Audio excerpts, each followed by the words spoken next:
അപ്പം നമ്മുടെ ഏതെല്ലാം സർവീസുകളുണ്ടോ ഈ സർവീസുകളെല്ലാം നമ്മൾ എംപ്ലോയി സൈഡിൽ വരുമ്പോഴത്തേനും അത് ബിസിനസ് ഫെസിലിറ്റേഷൻ എന്ന മൊഡ്യൂളിനുള്ളിൽ കീഴിലായിരിക്കും. നേരെ തിരിച്ച് സിറ്റിസൺ അത് വരിക, സിറ്റിസൺ ബിസിനസ് ഫെസിലിറ്റേഷൻ എന്ന് പറഞ്ഞു കഴിഞ്ഞാൽ അത് മനസ്സിലാക്കാൻ എളുപ്പമായിരിക്കില്ല. അതുകൊണ്ട് നമ്മളവിടെ ലൈസൻസ് സർവീസ് എന്ന് കൊടുത്തിട്ടുണ്ട്. ഇനി എന്തുകൊണ്ട് നമ്മൾ ബിസിനസ് ഫെസിലിറ്റേഷൻ എന്നുള്ള പേര് സെലക്ട് ചെയ്തു എന്നുള്ളതാണ്. ഗവൺമെന്റിന്റെ ഇപ്പോഴത്തെ പോളിസികൾ പ്രകാരം ഒരു സ്ഥാപനത്തെ, അത് ഒരു വ്യാപാര സ്ഥാപനത്തെ അല്ലെങ്കിൽ ഒരു ഇൻഡസ്ട്രീനെ, ഫാക്ടറിനെ ഫെസിലിറ്റേറ്റ് ചെയ്യുക എന്നുള്ളതാണ് ഗവൺമെന്റിന്റെ ഇപ്പോഴത്തെ പോളിസി. അതുകൊണ്ടാണ് നമ്മളതിന് ബിസിനസ് ഫെസിലിറ്റേഷൻ, അതൊരു ബിസിനസ്സിന് ആവശ്യമായ ഫെസിലിറ്റേഷൻ ചെയ്തു കൊടുക്കുക എന്നുള്ളതാണ് അടിസ്ഥാനപരമായി നമ്മൾ ചെയ്യുന്നത്. അതുകൊണ്ടാണ് നമ്മൾ ബിസിനസ് ഫെസിലിറ്റേഷൻ എന്ന മൊഡ്യൂളിന്റെ പേരിട്ടത്. അപ്പോൾ നമ്മൾ റിലീസ് ചെയ്തിരിക്കുന്നത് ഫസ്റ്റ് നമ്മൾ ഇത് ചെയ്തിരിക്കുന്നത് ഇഫ്റ്റിയോസ് ലൈസൻസ് ആണ്. നമ്മുടെ പഞ്ചായത്ത് രാജ് ആക്ട് 232 പ്രകാരമുള്ള ലൈസൻസുകളാണ് നമ്മൾ ഇഫ്റ്റിയോസ് ലൈസൻസിൽ ഉൾപ്പെടുത്തിയിട്ടുള്ളത്. അതിൽ നിലവിൽ നമ്മുടെ പഞ്ചായത്തിൽ നിന്ന് വ്യത്യസ്തമായിട്ടുള്ള നിലവിലുള്ള റോളിൽ നിന്ന് വ്യത്യസ്തമായിട്ട് നമ്മൾ ചെയ്തിരിക്കുന്നത് ഒരു കാര്യം മാത്രമാണ്. അതായത് നമ്മുടെ ഷെഡ്യൂൾ, നിലവിൽ നമ്മുടെ പഞ്ചായത്തിന്റെ ഷെഡ്യൂളിൽ ഏകദേശം 152ഓളം ഐറ്റംസ് മാത്രമാണ് ഉണ്ടായിരുന്നത്. അതിന് നമ്മൾ നിലവിൽ ഇപ്പോൾ KSMART നിങ്ങൾക്ക് ഏകദേശം 1700ഓളം ബിസിനസ് ടൈപ്പുകളെ നമ്മൾ കാറ്റഗറൈസ് ചെയ്ത് ലിസ്റ്റ് ചെയ്തിട്ടുണ്ട്. അപ്പം എന്തുകൊണ്ടാണത് എന്നുള്ളത്, അതൊരു ആശയക്കുഴപ്പം പഞ്ചായത്തിൽ നിന്ന് പലരും പറഞ്ഞിരുന്നു. അപ്പം അതിന്റെ ഇത്രയും മാത്രം നിങ്ങൾ അതിനെക്കുറിച്ച് ചിന്തിച്ചാൽ മതി. കാരണം ആക്ടിൽ പറയുന്നത് പഞ്ചായത്ത് പരിധി നടക്കുന്ന ഏതൊരു പ്രവർത്തനത്തിനും ലൈസൻസ് അനുവദിക്കണമെന്നാണ്. ആയതുകൊണ്ട് തന്നെ നമുക്ക് നമ്മുടെ ആ ഷെഡ്യൂളിൽ പട്ടികയിലുള്ളത് മാത്രമല്ല, അതിൽ കൂടുതൽ പ്രവർത്തനങ്ങൾക്ക് എന്ത് ചെയ്യാം, അതില്ലാത്ത പ്രവർത്തനങ്ങൾക്ക് നമുക്ക് ലൈസൻസ് അനുവദിക്കാവുന്നതാണ്. ഇനി നമ്മൾ അതിൻ്റെ അകത്ത് വന്നിരിക്കുന്ന മൊഡ്യൂളുകളിലേക്ക് വരാം. ഇഫ്റ്റിയോസ് ലൈസൻസ് എന്നുള്ളതാണ് നമ്മൾ അതിൻ്റെ ബിസിനസ് ഫെസിലിറ്റേഷൻ മൊഡ്യൂളിലെ ആദ്യത്തെ സബ് മൊഡ്യൂള്. അത് ഇപ്പോൾ അതിന്റെ സർവീസുകളെല്ലാം നമ്മൾ ഇംപ്ലിമെന്റ് ചെയ്തിട്ടുണ്ട്. രണ്ടാമത് registration of private hospital and paramedical institutions ആണ്. പിന്നെ അടുത്തത് രജിസ്ട്രേഷൻ ഓഫ് ട്യൂട്ടോറിയൽ ഇൻസ്റ്റിറ്റ്യൂഷൻ ആണ്. അടുത്തത് പെറ്റ് ലൈസൻസ് ആണ്. ഈ 4 മൊഡ്യൂളുകളാണ് നമുക്ക് ഏറ്റവും കൂടുതൽ അപേക്ഷകൾ വരുന്നതായതുകൊണ്ട് ഫസ്റ്റ് പ്രയോറിറ്റി കൊടുത്ത് നമ്മൾ മൊഡ്യൂൾ സർവീസ് എന്ന രീതിയിലേക്ക് ആക്കിയിരിക്കുന്നത്.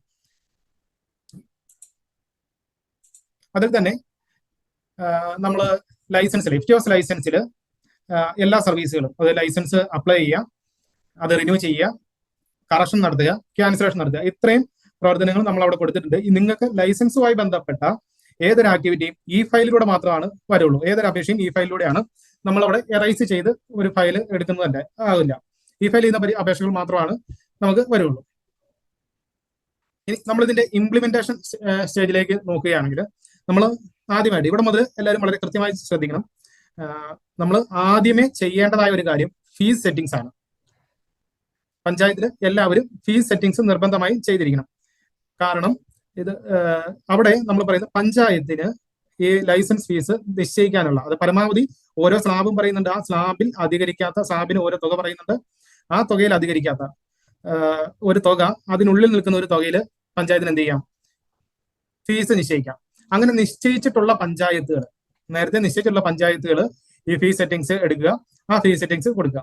ഇനി ഇവിടെ വളരെ പ്രധാനപ്പെട്ട രണ്ടാമത്തെ ഒരു കാര്യം, നമ്മൾ നേരത്തെ മുതൽ നൽകിയ ഒരു വിഷയമാണ്, ഈ നിലവിലുള്ള റൂളിലുള്ള സ്ലാബിൽ കൂടുതലായിട്ട് ഏതെങ്കിലും സ്ലാബുകൾ ആഡ് ചെയ്തിട്ടുണ്ടെങ്കിൽ, ഏതെങ്കിലും പഞ്ചായത്തുകൾ ആഡ് ചെയ്തിട്ടുണ്ടെങ്കിൽ അത് നമ്മൾ നേരത്തെ IKM അറിയിക്കണമെന്ന് നേരത്തെ തന്നെ പ്രിൻസിപ്പൽ ഡയറക്ടറേറ്റ് മുഖാന്തരം ഒരു സ്പ്രെഡ്ഷീറ്റ് അയച്ചിരുന്നതും കുറെ ആളുകൾ അതിൻ്റെ അകത്ത് നൽകിയിരുന്നു. പിന്നീട് ഇത് ഇംപ്ലിമെന്റ് ചെയ്യാൻ തുടങ്ങി കഴിഞ്ഞപ്പോഴാണ് ബാക്കിയുള്ള ആളുകൾ ഇത് അയക്കാൻ തുടങ്ങിയത്. അതായത് ആപ്ലിക്കേഷൻ പ്രോസസ് ചെയ്യാൻ കഴിയില്ല എന്നുള്ളത് കണ്ടു കഴിഞ്ഞപ്പോഴാണ് ഇത് നമ്മളിത് ഒരു മാസത്തോളം മുമ്പ് ഇത് നൽകിയിരുന്നതും നമുക്ക് കൃത്യമായി ഫോളോ ചെയ്തിരുന്നതും, DTOമാർ വിളിച്ച് കോൺടാക്ട് ചെയ്തതും, DTOമാർ നമ്മുടെ ടെക്നിക്കൽ ഓഫീസർമാരെ വിളിച്ചിരുന്നതും, ഇതിന് മുമ്പുണ്ടായിരുന്ന നമ്മുടെ ട്രെയിനിങ്ങുകളിൽ നമ്മൾ ഈ കാര്യം കൃത്യമായി പറഞ്ഞതുമാണ്. എന്നിരുന്നാൽ പോലും പലരും അത് ചെയ്യാതിരുന്നിട്ടുണ്ട്.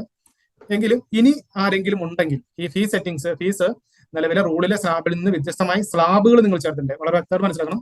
ആ സ്ലാബുകൾ വ്യത്യസ്തമായി ചേർത്തിട്ടുണ്ടെങ്കിൽ മാത്രം നമുക്കത് എത്രയും പെട്ടെന്ന് റിപ്പോർട്ട് ചെയ്യണം, അല്ലെങ്കിൽ നിങ്ങൾക്ക് ഒരു ആപ്ലിക്കേഷൻ പ്രോസസ് ചെയ്യാൻ കഴിയില്ല. ഇനി ആ സ്ലാബിലുള്ള ഗവൺമെന്റ് നിശ്ചയിച്ച അതേ സ്ലാബാണ്, അതിൽ ആ സ്ലാബിൽ നിന്നുകൊണ്ട് തന്നെ വ്യത്യസ്തമായ 500 രൂപ എന്നുള്ള ഫീസിനെ മാറ്റി നിങ്ങൾ 400 രൂപ ആക്കിയിട്ടുണ്ടെങ്കിൽ നമ്മൾ അത് റിപ്പോർട്ട് ചെയ്യേണ്ടതില്ല. അത് നിങ്ങൾക്ക് തന്നെ 400 രൂപ എന്നുള്ള ഫീസ് സെറ്റിംഗ്സിൽ അവിടെ നൽകാൻ കഴിയും. ഇനി അപ്പം ആദ്യമായി നിങ്ങൾ ചെയ്യേണ്ടത് ഫീസ് സെറ്റിംഗ്സ് എന്നുള്ളതാണ്. ഇത് എല്ലാവരും നോട്ട് ചെയ്ത് വെക്കുകയാണെങ്കിൽ ഇംപ്ലിമെന്റ് നന്നായിരിക്കും. കുറെ ആളുകളെങ്കിലും ചെയ്തിട്ടുണ്ടാവും, ഇനി ആരെങ്കിലും ചെയ്യാത്തതുണ്ടെങ്കിൽ നോട്ട് ചെയ്ത് വെക്കുക, എന്നിട്ട് ഈ പ്രൊസീജിയർ അനുസരിച്ച് പോവുക. രണ്ടാമത്തത് പാസ്റ്റ് ഡാറ്റ എൻട്രി ആണ്. അതായത് നമ്മുടെ ഏതൊക്കെ ലൈസൻസ് മുൻ വർഷത്തിൽ നമ്മൾ കൊടുത്തിട്ടുണ്ടോ ആ ലൈസൻസുകളുടെ ഡീറ്റെയിൽസ് നമ്മൾ പാസ്റ്റ് ഡാറ്റ എൻട്രി ആയിട്ട് ചെയ്യേണ്ടതുണ്ട്.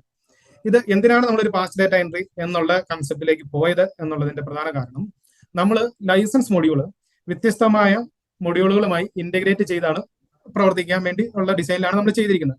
നമുക്ക് ഫസ്റ്റ് ഉള്ളത് പ്രോപ്പർട്ടി ടാക്സുമായിട്ട് നമ്മൾ എന്ത് ചെയ്തിട്ടുണ്ട്, ഇന്റഗ്രേറ്റ് ചെയ്തിട്ടുണ്ട്. അതായത് നിങ്ങൾ അവിടെ ഒരു ബിൽഡിംഗ് സെർച്ച് ചെയ്ത് കഴിഞ്ഞ് കഴിഞ്ഞാൽ, അല്ലെ ലൈസൻസ് അപേക്ഷിക്കുന്ന ഒരാളോ നമ്മൾ പാസ് ഡേറ്റ എൻട്രി ചെയ്യുന്ന ഒരാളോ ഒരു ബിൽഡിംഗ് സെർച്ച് ചെയ്ത് കഴിഞ്ഞ് കഴിഞ്ഞാൽ ആ ബിൽഡിംഗ് അവിടെ ആ ബിൽഡിങ്ങിന്റെ ഡീറ്റെയിൽസ് നമ്മൾ പോയി എടുത്തുകൊണ്ട് വരുന്നത് പ്രോപ്പർട്ടി ടാക്സിന്റെ ബിൽഡിംഗ് ഡീറ്റെയിൽസ് നിന്നായിരിക്കും. ആ പ്രോപ്പർട്ടി ടാക്സിലുള്ള ബിൽഡിംഗ് ഡീറ്റെയിൽസിൽ നിന്ന് നിങ്ങൾക്ക് എന്ത് ചെയ്യാൻ കഴിയും, ആ ബിൽഡിങ്ങിന്റെ വളരെ മിനിമം ആവശ്യ വിവരങ്ങൾ, അതായത് നമുക്ക് ലൈസൻസിലേക്ക് ആവശ്യമായ വിവരങ്ങൾ എന്താണോ അതെല്ലാം അവിടെ കാണിക്കുന്നതാണ്. അതുകൊണ്ട് തന്നെ നമ്മൾ ആ ബിൽഡിങ്ങുമായിട്ട് ലിങ്ക് ചെയ്യാണ്. ഇനി ഈ ബിൽഡിങ്ങുമായിട്ട് ലിങ്ക് ചെയ്യുമ്പോൾ നമുക്ക് എന്തറിയാം, ഈ ബിൽഡിങ്ങിന്റെ occupancy, usage type, sub usage type, ഇതെല്ലാം നമുക്ക് അറിയാൻ കഴിയും. അപ്ലൈ ചെയ്യുന്ന സമയത്ത് തന്നെ, അല്ലെ വെരിഫൈ ചെയ്യുന്ന സമയത്ത് തന്നെ നമുക്ക് അറിയാൻ കഴിയും. ഇനി ഇത് കഴിഞ്ഞ് നമ്മൾ ഒരു ലൈസൻസ് റിന്യൂവലിലേക്ക് പോകുന്നു. റിന്യൂവലിലേക്ക് പോയി കഴിയുമ്പോൾ ഈ ബിൽഡിംഗ് ഒരു ലൈസൻസ് ഇഷ്യൂ ചെയ്ത് കഴിഞ്ഞാൽ ബിൽഡിംഗ് ലോക്ക് ചെയ്തിട്ടുണ്ടാവും, അതിൽ പുതിയൊരു അപേക്ഷ സമർപ്പിക്കാൻ കഴിയില്ല. രണ്ടാമത്തത് ടാക്സ് ഡ്യൂ ഉണ്ടെങ്കിൽ, വളരെ ശ്രദ്ധിക്കുക, ടാക്സ് ഡ്യൂ ഉണ്ടെങ്കിൽ മാത്രം, അതായത് നമ്മൾ ഇപ്പോൾ വരുന്ന ഒരു അപേക്ഷയാണെങ്കിൽ അദ്ദേഹത്തിന് 24-25 ടാക്സ് ഡ്യൂ ഉണ്ടെങ്കിൽ അദ്ദേഹത്തിന് എന്ത് ചെയ്യും, ആപ്ലിക്കേഷൻ സമർപ്പിക്കാൻ കഴിയില്ല. എന്നാൽ 25-26 ഫസ്റ്റ് ഹാഫ് ആണ് ടാക്സ് ഡ്യൂ ഉള്ളത്, ഡ്യൂ ആകുന്നില്ല. അത് ഈ കറണ്ട് ഫസ്റ്റ് ഇയറിലെ ടാക്സ് അടയ്ക്കാനുണ്ടെങ്കിൽ അദ്ദേഹത്തിന് അപേക്ഷ സമർപ്പിക്കാൻ കഴിയും. അത് ഡ്യൂ ആകുന്നത് സെപ്റ്റംബർ 30 ആയിരിക്കും. ഫസ്റ്റ് ഹാഫ് കാലാവധി തീരുന്നത് കൂടിയായിരിക്കും. അത് കഴിഞ്ഞാൽ മാത്രമാണ് അത് ഡ്യൂ ആയിട്ട് കാണുള്ളൂ. അതുകൊണ്ട് അവിടെ ഒരു ടാക്സ് ഉള്ള ഒരു നമ്പറിൽ അപേക്ഷ സമർപ്പിക്കാൻ കഴിഞ്ഞു എന്നുള്ള പറയുമ്പോൾ ഈ കാര്യങ്ങൾ കൂടി ശ്രദ്ധിക്കേണ്ടതാണ്. ഇനി റിന്യൂവൽ ആപ്ലിക്കേഷനും ന്യൂ ആപ്ലിക്കേഷനും ഉണ്ട്. ന്യൂ ആപ്ലിക്കേഷൻ നമുക്ക് ഈ ഫയലായിട്ടായിരിക്കും വരിക. ഈ ഫയലായിട്ട് വരുമ്പോൾ നമ്മൾ ഓരോ ആപ്ലിക്കേഷനും ഓരോന്നിന്റെയും മാൻഡേറ്ററി ഡോക്യുമെന്റ്, നമ്മൾ നേരത്തെ ILGMS ചെക്ക് ലിസ്റ്റ് എന്നുള്ളത് നമ്മൾ എന്ത് ചെയ്തിട്ടുണ്ട്, മാൻഡേറ്ററി നോൺ മാൻഡേറ്ററി ആയിട്ട് ഇവിടെ തന്നെ ഓരോ ബിസിനസ് ഐറ്റവും സെലക്ട് ചെയ്യുന്നതിനനുസരിച്ച് അവിടെ ലിസ്റ്റ് ചെയ്യുന്നുണ്ട്. അത് അറ്റാച്ച് ചെയ്ത് കഴിഞ്ഞാൽ മാത്രമാണ് അദ്ദേഹത്തിന് ആപ്ലിക്കേഷൻ സബ്മിറ്റ് ചെയ്യാൻ കഴിയുള്ളൂ. നമുക്കത് വെരിഫൈ ചെയ്യുന്ന സമയത്തും ആ ഡോക്യുമെന്റുകൾ അവിടെ വളരെ കൃത്യമായി ഡോക്യുമെന്റ് നെയിം സഹിതം കാണാനും കഴിയുന്നതാണ്. റിന്യൂവൽ ആപ്ലിക്കേഷനിൽ നമ്മൾ പാസ് ഡേറ്റ എൻട്രി ചെയ്തു. പാസ് ഡേറ്റ എൻട്രി ചെയ്യുന്നത് മിനിമം ഡീറ്റെയിൽസ് വെച്ചിട്ടാണ്. നമുക്ക് അടുത്തത് പ്രാക്ടിക്കലി ഇതിലേക്ക് പോകുമ്പോൾ കാണാം, മിനിമം ഡീറ്റെയിൽസ് വെച്ചിട്ടാണ് നമ്മൾ ചെയ്യുന്നത്. ചെയ്ത് കഴിഞ്ഞാൽ നമ്മുടെ കയ്യിൽ ഈ ആപ്ലിക്കന്റ് വിവരങ്ങളെല്ലാം പൂർണ്ണമായിട്ട് ഉണ്ടാവില്ല. ഇദ്ദേഹത്തിന്റെ ലൈസൻസ് തിരഞ്ഞെടുക്കേണ്ടതിന് ആവശ്യമായ വിവരങ്ങൾ മാത്രമാണ്, ഐഡന്റിഫൈ ചെയ്ത് തിരഞ്ഞെടുക്കാൻ വേണ്ട വിവരങ്ങൾ മാത്രമാണ് നമ്മൾ പാസ് ഡേറ്റ എൻട്രിയിൽ ഒഫീഷ്യൽ സൈഡിൽ ചെയ്യിക്കുന്നത്. മറ്റൊരു കാര്യങ്ങൾ ചെയ്യുന്നില്ല. ബാക്കിയുള്ള വിവരങ്ങൾ, ആപ്ലിക്കന്റെ ഫോട്ടോ, മറ്റു ഡാറ്റ, ഈ വിവരങ്ങളെല്ലാം അദ്ദേഹം ആ റിന്യൂവൽ ആപ്ലിക്കേഷൻ ഫസ്റ്റ് ടൈം ചെയ്യുമ്പോൾ അദ്ദേഹത്തെ കൊണ്ട് നമ്മൾ എന്ത് ചെയ്യും, അദ്ദേഹത്തിന് ഇതെല്ലാം മാൻഡേറ്ററി ആണ്, അദ്ദേഹത്തെ കൊണ്ട് ഇത് എൻട്രി ചെയ്യുകയും ചെയ്യും.